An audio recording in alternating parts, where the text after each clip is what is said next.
जय गोरख। पशुपतिको खास अर्थ के हो भन्ने सन्दर्भमा चर्चा गर्नेछु र त्यसपछि पशुपतिनाथमा जुन वितण्डा मच्चेको छ विकास कोषको नाममा त्यसको बारेमा पनि यो भिडियोमा म चर्चा गर्नेछु। पशुपतिको खास अर्थ हुन्छ जति पनि पशु प्राणीहरू छन्, जीवित अजीवित जो जति विद्यमान छन् ती सबैको स्वामीलाई पशुपति भनिएको हो भन्ने यसको अर्थ हो। यो शिवपुराणमा लेखिएको छ।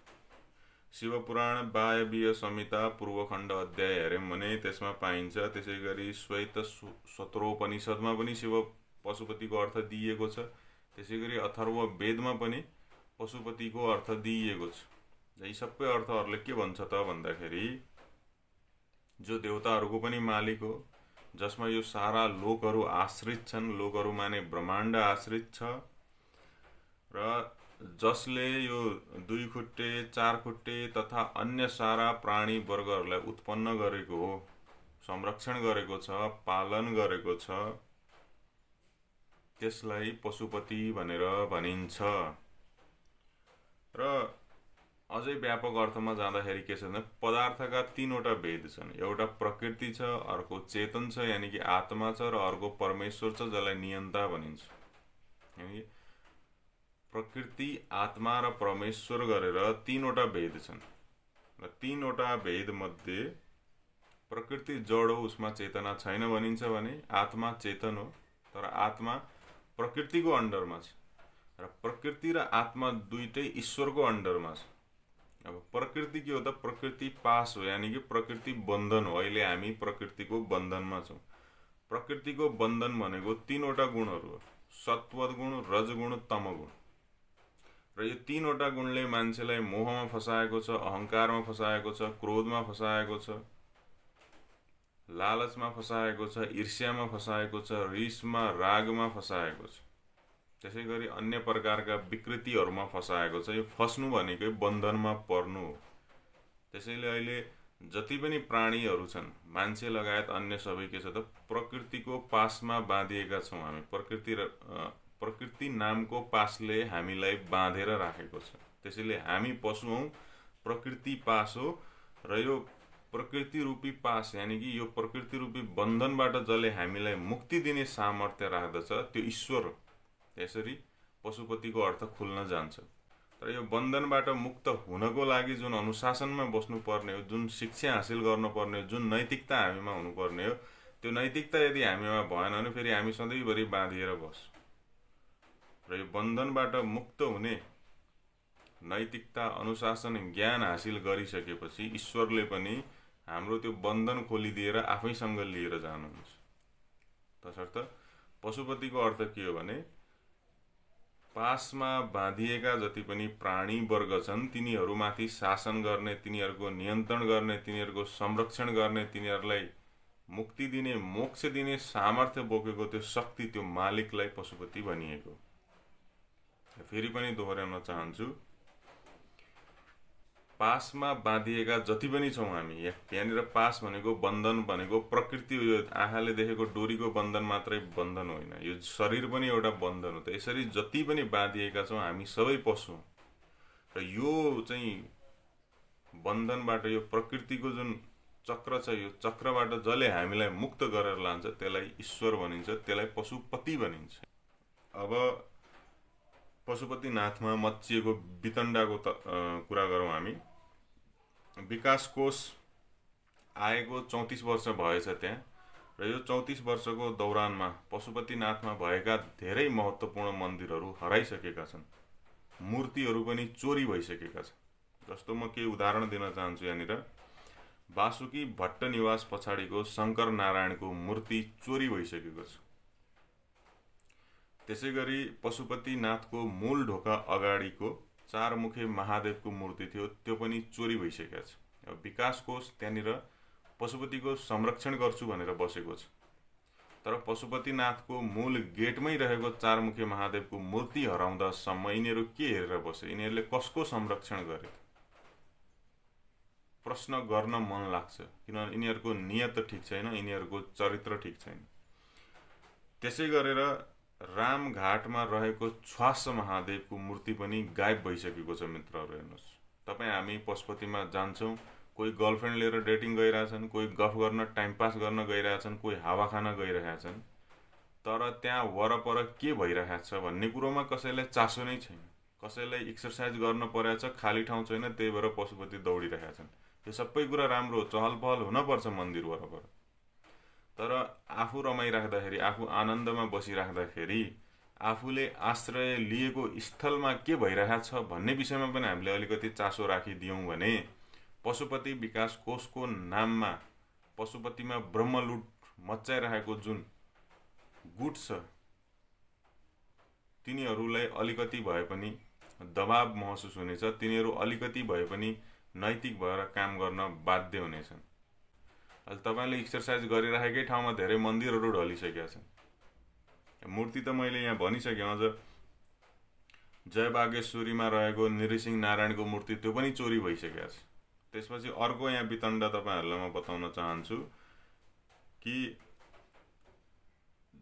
गुहेश्वरी देवी, कोटेश्वरी देवी र भैरवको मूर्ति पनि हराइसकेका छ। जो बचे खुचेका मन्दिरहरू छन्, बचे खुचेका मूर्तिहरू छन्, तिनीहरूको पनि संरक्षण छैन, त्यहाँ सरसफाइ छैन, फोहोर त्यत्तिकै छ। र कुरो गर्छन् गुरु योजनाको, 100 वर्ष योजना। 100 वर्ष भने 3 पुस्ती हो, आफू मरेर जाने, त्यसपछि कसले गर्छ थाहा छैन। आफ्नो कार्यकाल सकिएपछि त्यो योजना कसैले अगाडि बढाउला कि नबढाउला त्यो पनि थाहा छैन। र यो गुरु योजना पनि यस्तो गुरु योजना छ कि यसले पशुपतिनाथलाई डेटिङ स्पट बनाउन खोज्या हो कि के भन्छन् यो व्यापारिक केन्द्र पो बनाउन खोज्या हो कि धर्मको नाममा चाहिँ टुरिस्ट एरिया बनाएर खैरेलाई र दुनियाँभरिका मान्छेलाई ल्याएर हुल्न पो खोज्या हो कि त्यस्तो खालको। त्यसको यो प्रष्टै छैन यिनीहरू। अर्को दुःख लाग्दो कुरा म तपाईँहरूलाई बताउन चाहन्छु, त्यहाँभित्र रहेका नेवारहरूका जो पुराना बाजागाजा थिए, जुन सभ्यता थियो, त्यो सभ्यता पनि नाश हुन गइरहेको छ। अहिले त्यहाँ जात्राहरू लाग्दैन, कतिपय पर्वहरू हुन्थ्यो त्यहाँ, ती पर्वहरू हुन बन्द भइसक्यो। त बौद्ध धर्मावलम्बीहरू जो चाबेलमा बस्ने शाक्यहरू छन्, उनीहरूले असोजको महिनामा पशुपति क्षेत्रमा एउटा नाच नाच्ने गर्दो रहेछन्। नागाचा प्याख भनेर छ, त्यो चाहिँ शिव पार्वतीको नाच भने हो। त्यसलाई विकास कोषले असहयोग गरेको छ। त्यो नाचमा विकास कोषको तर्फबाट जुन मद्दत हुनुपर्ने थियो, आर्थिक, नैतिक, भौतिक अनेक प्रकारका मद्दत हुन्छन्, ती मद्दत नगरिदिँदाखेरि यो नाचै अब विस्थापन हुने अवस्थामा पुगिसक्यो। यसरी बुद्धिस्टहरूलाई पशुपति क्षेत्रबाट लखेटेपछि बुद्धिस्टहरूले पशुपति मेरो हो भनेर कसरी बुझ्छन्?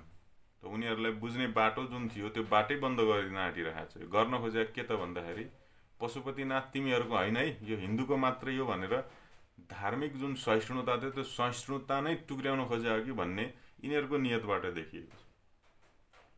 त्यसै गरी अब पशुपतिनाथको चारैतिर 10 दिक्पाल र 4वटा क्षेत्रपालले घेरेर बसेका छन् भन्ने मान्यता, उनीहरूले पशुपतिनाथको सुरक्षा गर्छन् भन्ने मान्यता।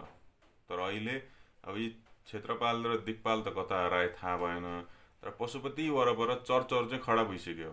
अब चर्चहरूले पो पशुपतिको संरक्षण गर्ने हुन् कि या भोलिको दिनमा पशुपतिनाथलाई नै चर्च बनाउन खोजिएको हो कि त्यो पनि प्रष्ट हुन सकेको छैन। कालो पुलमा त एउटा छँदैछ, अब यहाँ पशुपति क्याम्पसनिर एउटा बिल्डिङ खरिद गर्दैछ चर्चले भन्ने सुनिँदैछ। त्यसै गरी बौद्धपट्टि जानुभयो चर्चै चर्च हो, गौशालापट्टि आउनुभयो त्यहाँ पनि चर्च, तिलगङ्गापट्टि जानुभयो त्यहाँ पनि चर्च, एयरपोर्टपट्टि जानुभयो त्यहाँ पनि चर्च, भक्तपुरतिर जानुहोस् त्यहाँ पनि चर्च, मूलपानी क्षेत्र जानुहोस् त्यहाँ पनि चर्च, जोरपाटी साइड जानुहोस् त्यहाँ पनि चर्च। चारैतिरबाट अब पशुपतिनाथलाई चर्चै चर्चले घेरिसकेका छ। र पशुपति वरपर यसरी अवैधानिक रूपले जथाभावी चर्च खोल्न पाइँदैन भनेर विकास कोषले चुइक्क बोल्न सक्दैन। अब अर्को विडम्बनाको कुरो के छ भने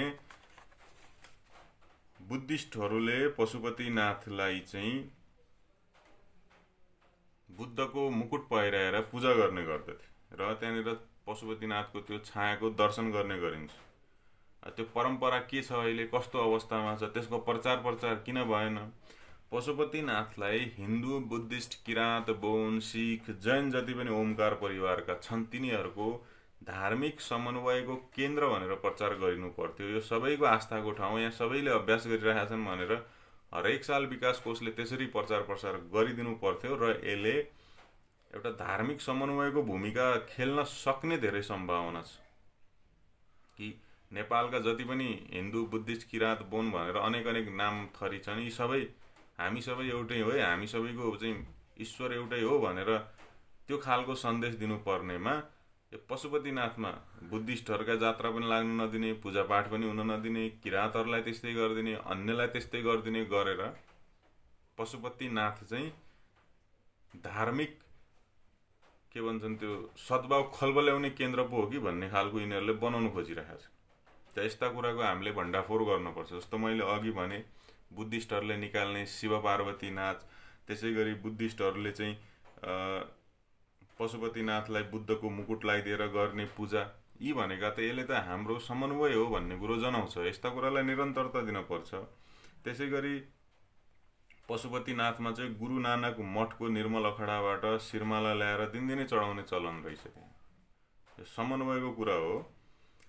पशुपतिनाथको खासियत के हो त भन्दाखेरि यो सबैले बुझेको छैन। फेरि यहाँको लोकल स्थानीय नेवारहरूले मात्रै बुझेको छ। के छ त भन्दाखेरि पशुपतिनाथ चाहिँ त्यो पशुपति क्षेत्रमा चाहिँ कसरी विराजमान हुनुभएको छ भन्दाखेरि चारैतिर यन्त्रकार 64 ज्योतिर्लिङ्ग, योगिनी देवदेवीहरू सहित नवशक्ति पीठ, 10 दिक्पाल, क्षेत्रपाल, नवद्वार, नवदीप, नवधारा, नवकुण्ड, नवपोखरी, 9 टोल, 9 चोक, 9 डबली र 9 जातको चाहिँ बसोबास सहित पशुपतिनाथ त्यहाँ विराजमान हुनुभएको। अब अहिले त्यो 9 शक्ति पीठ कहाँनिर छन्, 10 दिक्पाल कहाँ छन्, क्षेत्रपाल कहाँ छन्, 9 द्वार कहाँ छन्, 9 दीप कहाँ छन्, 9 धारा कहाँ छन्, 9 कुण्ड कहाँ छन्, 9 पोखरी कहाँ छन्, 9 टोल खै, 9 चोक खै, 9 डबली खै, 9 जातको त्यो प्राचीन बस्ती खै भन्दाखेरि छैन। सबै उजाडिसक्यो, सबै फालिसक्यो, सबै हराइसक्यो।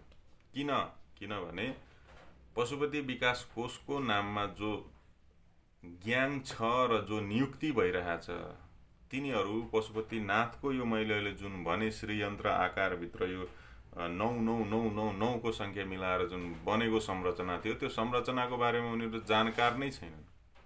उनीहरू फगत किन आउँछन् त भन्दा पशुपतिनाथसँग अर्बौं अर्बको धनराशि छ, त्यही भएर त्यो अर्बौं अर्बको धनराशिबाट चाहिँ लुट्न पाइन्छ, काठमाडौँमा घर बनाउन पाइन्छ, करोडौँको गाडी चढ्न पाइन्छ, त्यति लालच बोकेर पशुपतिमा आउँछन् उनीहरू। र पशुपतिमा आएर त्यहाँको कार्यभार सम्हालिसकेपछि उसले अरू काम गर्ला नगर्ला तर आफ्नो लागि करोडौं करोडको सम्पत्ति चाहिँ जोहो गरिसकेका हुन्छन्। अहिले पनि त्यो बेलाका नेवारहरूले पशुपतिनाथलाई धेरै जग्गा दान गरेका हुनुहुन्न। किन धर्म हुन्छ भनेर पशुपतिनाथमा राम्रो होस् भनेर जुन जग्गा दान गरेका थिए, ती जग्गाहरू कहाँ छन् त्यो पनि थाहा छैन र ती जग्गाहरूको अवस्था के छ त्यो पनि थाहा छैन। ती जग्गा कसले कसरी भोगचलन गरिरहेको छ त्यसको बारेमा पनि हिसाब किताब छैन। दुर्भाग्य के छ भने पशुपतिनाथलाई बागमतीको पानीले स्नान गराउने र भोग लाउने चलन हो। त्यही बागमतीको पानीले खाना पकाएर भोग लाउने चलन हो। पशुपतिमा बगिरहेको बागमतीको पानी कस्तो खालको छ तपाईँ हामी सबैले देखिरहेका छौँ। त त्यसलाई सफा बनाउने दायित्व कसको, त्यो पानीलाई कञ्चन बनाउनु पर्ने दायित्व कसको, त्यतापट्टि यिनीहरूको आँखा किन लाग्दैन? किन यिनीहरू पशुपतिमा बग्ने बागमतीको पानी चाहिँ सफा होस् भन्ने चाहँदैनन्? प्रश्न यहाँ गर्न मन लाग्छ। जय बागेश्वरीको मन्दिर राम्रो थियो, जान किन ढालियो? प्रश्न त्यहाँनिर गर्न मन लाग्छ। विश्वरूपा मन्दिर राम्रो थियो, सामान्य मर्मत गरे भए पुग्थ्यो, तर पुरै मन्दिरै किन ढालिदिए यिनीहरूले? प्रश्न त्यहाँनिर गर्न मन लाग्छ। विश्वको एकमात्र विश्वरूप मूर्ति हो, त्यो मूर्तिको हात भाँचिने गरी त्यसलाई किन ढाल्न लगाइयो? किन त्यो मूर्तिसँग खेलबाड गरियो? प्रश्न यहाँनिर गर्न मन लाग्छ।